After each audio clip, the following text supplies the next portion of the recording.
If you're anything like me, end of summer activities and then a severe drought really took the wind out of my sails in my garden, and doesn't mean that it's all over. Now that we got some rain, it's time to spruce up the gardens and start thinking spring. Okay, so once September hit, normally you start thinking lawn repair and you start getting back into your landscape. The severe drought we were having, I was watching shrubs I planted 2 years ago just shrivel up and die. Now go dormant, I watch them die. And if it's not tough enough to survive after second season, I don't keep putting water on it. I can't justify continuing to keep a plant dependent in our region on irrigation. I like to supplement with irrigation just to keep them healthy and to keep them flourishing, to keep them looking good in the summer. But if they need water all year round in order to survive here, they come off my list. So it was disappointing. I just had a few wrong plants in the wrong places, and the trees just out-competed. I mean, look at the size of those trees. They just out-competed some hydrangeas and some of the other plants for the moisture. And so time to clean up. One of the things that you want to consider at this time of year is just cut out all your annuals that have gone dormant or right there. Some impatiens started shriveling up. All the plants that are just going dormant. So if you have perennials, it doesn't mean they're dead. And I'm going to go over how to take a look and look close to see what needs to be cut back, what needs to be ripped out, and then clean up the garden. Just going through and getting the dead stuff out of the way, cutting back some perennials and a fresh coat of mulch can really make your garden look so much better into the fall, because especially here in Rhode Island, we still have plenty of time before we're going to freeze up. We have plenty of time to enjoy it, and this is some of the most beautiful time of the year, in my opinion. I don't like what fall represents is coming next, but I do love fall. It is my favorite time of year. But I need to do some housekeeping to clean up the garden so I can really appreciate and enjoy being outside instead of just looking at all my half-dead plants. So let's take a peek. So for many of us, this is pretty common as to what we've seen.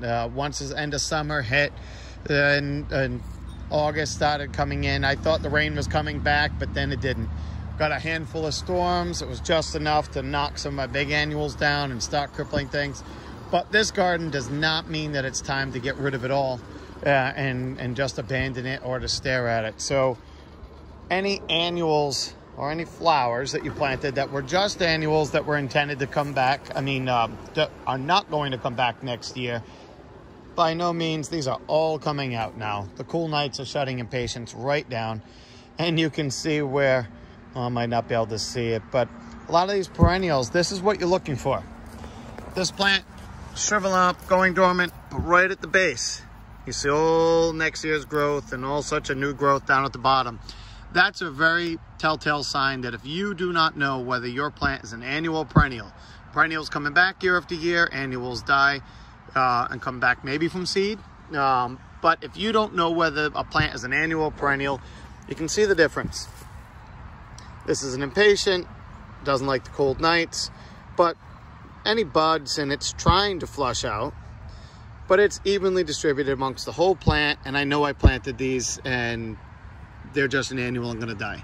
However, some of the perennial, like some of these salvias, the top growth is all dying back, but there's all sorts of new growth right at the bottom.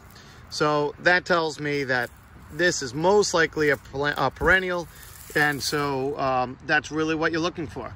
I mean, here's a good example. Here's just an annual that's gone completely dead, but there's nothing at the base. So whether that was a perennial or an annual, it's dead right down to the ground. So that's really what we're looking for, and that's kind of just a little cheat sheet. You can see, I mean, this is a butterfly bush.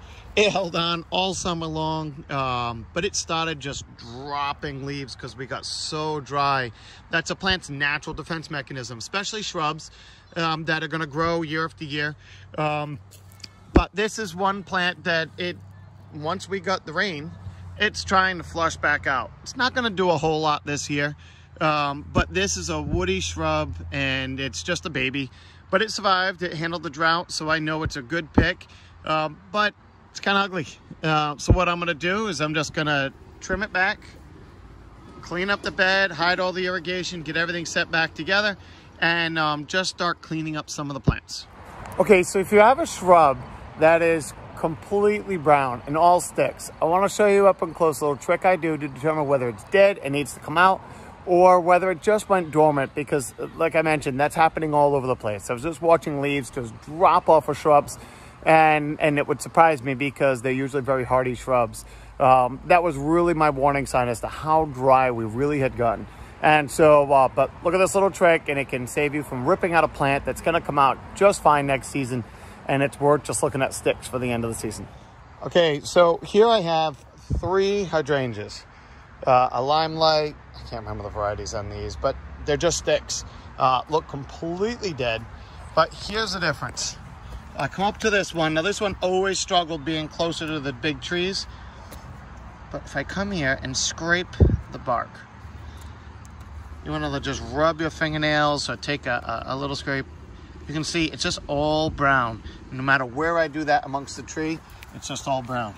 If I come here to this one and I scrape the stem, where is it? Right there. See how vibrant green that is in there? Might be hard to tell being so close. But it's all nice and green right underneath the bark.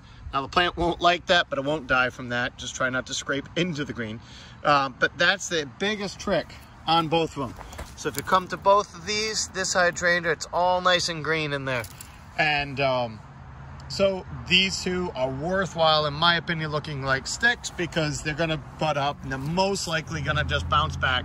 They just dropped all their leaves to protect the base plant and to stay healthy. It just went dormant early. Okay, so here's a great example of another hydrangea and how to tell whether they're alive or not. This plant just shriveled up, but it was in a shadier spot, only had a little Japanese maple above it, not a monster Norway maple. So this right here was a little bit more sheltered, and the shade made all the difference, because look at this hydrangea. This is what I'm looking for without having to scrape the bark, although I'm covered in just shriveled up dead leaves and I was about to rip the plant out. When I got closer, I can see all nice green buds all up and down the stems. This plant is not dead by any means, it's just dormant. And one thing I do worry about is if we start getting a lot of rain in a very mild fall, it could actually start leafing out and do even more damage, but we'll talk about that later. But for the most part, this plant just needs to be cleaned up a little bit, maybe tip off some of the brown leaves, pull them off, and at least it'll be neatened up for the fall. Here's another one that's tough.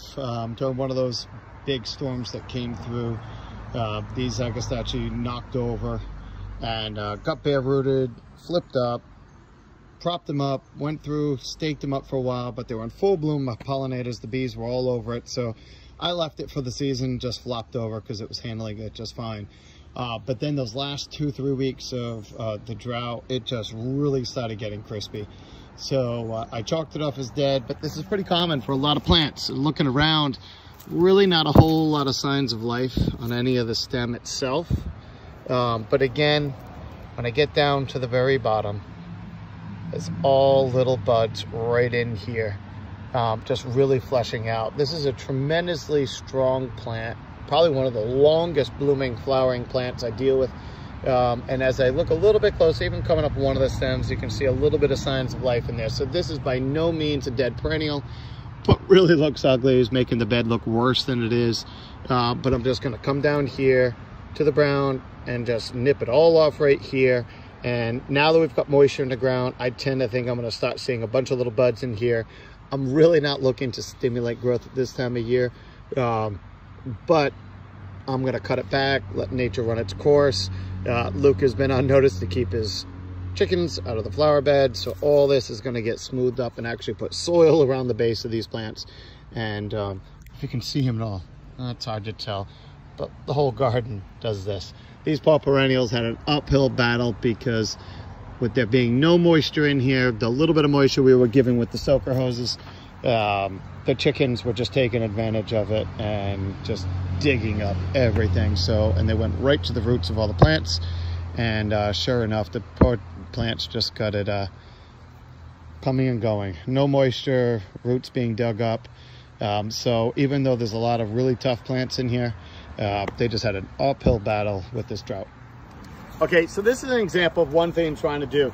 These are butterfly bushes, and they're really not in the best spot. We're in full sun right now, but it's really in the shade for quite a bit of the day, and it's right at the base of some monster trees. So especially when we had the drought, they've been struggling to get established, but they're holding their own. So I keep leaving them there because they fill the spot, or they will in the next year or two nicely. But these poor things have been through a lot of drought. And even though the plant's looking ratty, it does still have a decent amount of growth on it. But the old flower stalks, a lot of plants will go to seed. Now this is sterile variety, it's not gonna go to seed, but the dead flowers can make it look ugly. Or if it's some of the older varieties that are actually gonna go to seed, we're pulling more nutrients away from the roots of the plants. They're trying to, a plant's whole purpose in life is to sow seed for the survival of the species for next season. So it's taking all its energy and putting it. I don't want that. I want it to put its energy into the roots to reestablish the roots from all the damage it got over the summertime. But at the same time, I want to neaten it up. But I don't want to go and cut too much of the foliage off. You got to think of the foliage of a plant as solar panels. All the nutrients for the plants some are coming up from the roots, but the core energy is coming from the sun. If I go through and hack this all the way back to all this brown tissue, the plant's going to survive. It's going to flush out again.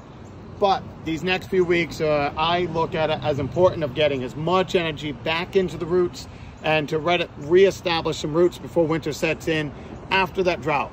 So that's my whole focus, but I am going to nip them back, shape them, clean them up a little bit so the garden will look a little bit more presentable while leaving as much foliage as I can for the rest of the season. Okay, so my bed's cleaned up, all my plants are cut back, getting a little bit neater. Bed's getting at least more presentable. But the plants are hungry. It's fall. We're finally getting some moisture in the ground. Now, I'm not a big fan of feeding in the fall for one reason, that these years where we get these long droughts, I find a lot of plants go dormant early. And what that can do is that can stimulate them. They've been sleeping for a while. So I think the plant thinks it's been winter. And then all of a sudden we get all this beautiful growing weather. I mean, we're lingering to 65 to 75. We get some moisture. And especially if you go and fertilize your plants now, it can actually trick them into thinking it's spring. And then all of a sudden, all those flowers and especially shrubs, certain shrubs and perennials can actually start growing again. That tissue is not what we're calling hardening off before winter. Right now, the plants are supposed to be slowing down, most of them anyway, are supposed to be slowing down and toughening up and starting to prepare for winter cold. If we get too much and put a high nitrogen fertilizer on a lot of plants right now and start using like a liquid Miracle-Gro or something, what we call the synthetics, the faster releasing fertilizers, they just can sometimes stimulate growth at the wrong time of year. However, I am a fan of feeding organic, so in the fall, it's the best time of year to start top dressing your gardens with compost. It's because you're giving them the plants food, but it's slow release. Or organic fertilizers. I'm a big fan of hitting with a Spoma plant tone at this time of year, because it's going to be a slow release organic fertilizer that's actually just giving the plant a little extra something without necessarily stimulating too much growth right now. And so that's what I'm going to do. These beds are cleaned up. I'm going to give them some fertilizer, and then I'm going to top dress them with some mulch, and we'll go from there.